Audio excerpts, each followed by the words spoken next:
Hey, welcome back to Cheap Horsepower, everybody. So I figured I would give you a quick update. So I just recently had an amazing opportunity to have a simulator in my possession for racing. And it's really, really interesting. I've started to think about the more and more as I'm driving and getting a chance to practice. Something that really makes a lot of sense to me is I use drifting like dessert. That's like how I treat myself. I love it. It's my enjoyment. And then I started to think about, okay, what about the other disciplines? GT racing, that's my absolute favorite. I love racing sports cars. That's just like my comfort zone because you can get the tail out a little bit, you can tune your car, you can make these big differences, but the cars, they can be forgiving. And it's nice knowing that you're not going to spin out every 2 seconds or, have problems here and there. The cars are pretty durable. If you smack into somebody by accident or on purpose, the car's usually going to make it back at the end of the day. Endurance racing is like that. The cars are built strong so they can come back. And that's why I still love the prototypes. They're just as fast as Formula One cars. This has been proven. They're amazing. But they're also built strong enough to where they're going to make it 24 hours of racing with contact, with everything that goes along with beating up roads, all this. For the most part, there's still things that are going to break and things that are going to happen, but it's amazing. And you can really fine-tune these things in. But the biggest challenge that I've had to overcome, even way back in the PlayStation days with the controllers, is aerodynamic grip. That is where you have to grow the biggest set of cojones because the car has more grip the faster you drive. So if you're not driving fast enough, the car is going to punish you. That's where formula cars are really tricky. I've been playing Grid recently on the Xbox Series X, and it's been the hardest challenge is those formula cars, the F1000 cars. Because, yeah, they're really fast. They're screaming, high-revving, great cars. But you really got to be pinpoint precise with your brakes. You really want to tune the brake ballast to how you drive. That's where, I know a lot of people, they compare different drivers. Like, let's say Lando Norris versus Danny Ricciardo. Danny Ricciardo, he likes to have a little bit more of a happy tail, I would like to say, where the car's going to rotate more. Where Lando, it seems like he likes to have a little more understeer, very similar to a lot of people, they contribute this to go-karting, but honestly in go-karting, depending on how you drive your car, you could drive either way too. But it's all about how you like to set up your balance. Well, a lot of that has to do with braking too, because under braking, either your car's going to rotate, depending on how you have your ballast set up, or it's not. Depending, it's going to be either dead on straight, or you're going to start getting twitchy under braking. So, it's pretty important to find out what type of driver you are to make sure you set it up right. So, if you're having these challenges where, oh no, the car's rotating too much and it's spinning you out of control, maybe you should set up your brake ballast so your car is going to brake more in a straight line as you're coming into a corner. Why is that a benefit for me?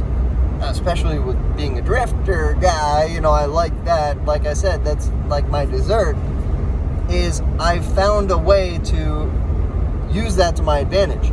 I'm able to get the cars to rotate more through the corners to help me negotiate the corners quicker than most people would in certain situations.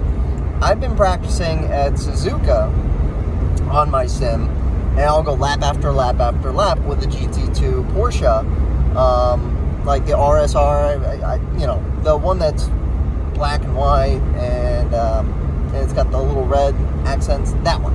It's really, really nice. Great car, really forgiving, but something that's really cool about that car is if you're mid-corner and you tap the brakes with your left foot, the car rotates that much more. And it helps you get to that corner exit that much quicker. And it's really nice, especially if you're like, oh man, I wish I just had a little bit more of the tail out here. You just bump that brake real quick and then, oh, there it is. Okay, cool. I can make this corner now, or like without going off the track. Let's say you're pointing straight to the exit of the track and you're like, I can't rotate enough of the steering wheel to stay on the track. Well, you tap the brake real quick and, oh, okay, yeah, the car's in parallel with the edge of the track now and I'm good to go. Using those little tricks are really helpful. The formula cars, they're a little more tricky. Like I said, you really have to get in tune with the car, but you also have to start tuning the car, changing your wing front and rear, changing your camber, those small minute changes. You can't make these big changes. You really have to fine tune it. I like to compare it to tuning a stereo. I take hours and hours and hours to tune my stereo to my ears because I just like good sound. Well, that's how it is with my cars. I like to tune them and tune them and tune them until they are absolutely perfectly in tune to how I like them. And it takes a lot of time, it takes practice, it takes knowing how a car feels to be able to get to that point. Especially like I said earlier, aerodynamic challenges, they can be really tricky. Because once you get to the very limit of these aerodynamically advanced cars, even like the, what's that racing series over in Europe? DTM. They have a lot of aero. And guess what? This is the biggest challenge with those cars. Let's say they're really forgiving, especially at lower speeds. Great. They handle like they're on rails. They handle like an all-wheel drive car. That's awesome, but you're missing out on a lot of time if you're not trying to find that absolute very edge of that car, aerodynamically. So here's a case in point. Full speed corners. Rouge and like our 130R at Suzuka, which is perfect. I've been doing a lot of practice with Suzuka recently. I can go flat through 130R in the cars that I've been practicing with. Even like the lower end GT car that's kind of like a touring car. It's basically like a hopped up 911 GT3. That car, I'm almost all the way flat in that car. I do have to grab a lot of the inside corner, which can upset the car, and it's not great in that car.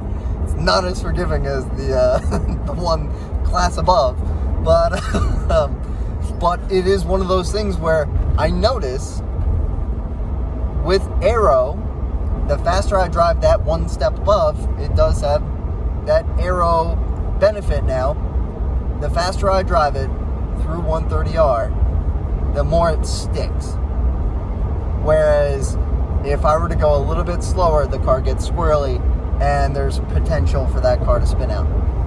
So if you're not driving at the level your car is at, you're missing out on time. And that's the whole thing. That's why they always say you have to build up to those cars. It's kind of true. You really do. Because you have to match the level that that car is on. And if you don't match that level, you're missing out on time. So I guess that's my rant for the day. But that's been my experience as far as initial feelings on sims and real life driving too. Is there's many different disciplines, there's many different ways to drive a car. You just have to find out what's best for you and start playing with the tuning settings and stuff, and you'll start to find you can reach your limit with the car, and it's kind of hand in hand. That's why I call my car my teammate, is because you're doing it together. If cars could speak, I'm sure your car at some point in time would say, hey, look, you're not pushing me hard enough here. Or it would come back and say, you're pushing me too hard here, that's why you keep on spinning out. You don't really have that benefit right now, unfortunately. You have coaches and stuff who might be able to help you, like, pinpoint what the areas you need to improve on are. But You really just need to practice over and over and over again and start to figure this out. That's what I've been doing. I practice every single day. I'm going to continue to do that for the foreseeable future. So look forward to more videos like this, 10-minute rants, but I'll see you in the next one, I guess, if you've made it this far. Thanks again for watching.